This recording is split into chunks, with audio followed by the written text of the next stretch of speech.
Our prayers continue to be with the families of the 3 American servicemen killed and attacked in the FOB in Jordan, Sergeant William Rivers, Specialist Breonna Moffett, and Specialist Kennedy Sanders. I spoke with each of these families separately, and Jill and I will be tomorrow at Dover Air Force Base to receive the dignified transfer of their bodies.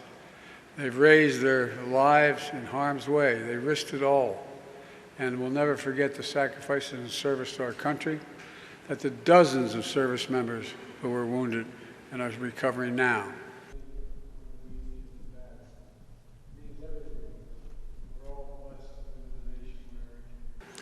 I also see the trauma, the death and destruction in Israel and Gaza, and understand that the pain and passion felt by so many here in America and around the world.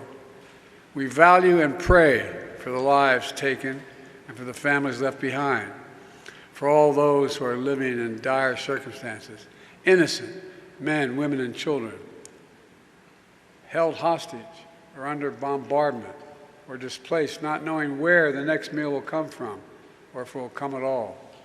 Not only do we pray for peace, we are actively working for peace, security, dignity for the Israeli people and the Palestinian people. I'm engaged in this day and night and working, as many of you in this room are, to find the means to bring our hostages home, to ease the humanitarian crisis, and to bring peace to Gaza and Israel, and enduring peace with 2 states for 2 peoples. We're actively working for peace, security, dignity for the Israeli people and the Palestinian people. The challenge of our times reminds us of our responsibility as a nation to help each other, just and lasting peace, deliver it abroad and here at home. That's why we're fighting against the rise of anti-Semitism and Islamophobia here in the United States and all forms of hate, including those against Arab Americans and South Asian Americans. This is a calling to stand against hate.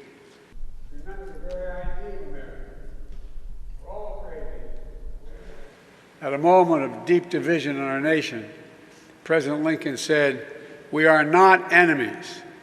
He said, "We are not enemies, but friends.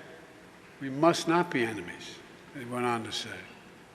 I've long believed we have to look at each other, even in our most challenging times, not as enemies, but as fellow Americans. We gather this morning, what will clear the bright? My prayer, my hope, is we continue to believe our best days are ahead of us, that as a nation, we continue to believe in honesty, decency, dignity, and respect. We see each other not as enemies, but as fellow human beings, each made in the image of God, each precious in His sight. We leave no one behind. We believe everyone deserves a fair shot. We give hate no safe harbor. Together we believe in America. That's my prayer, to remember who we are,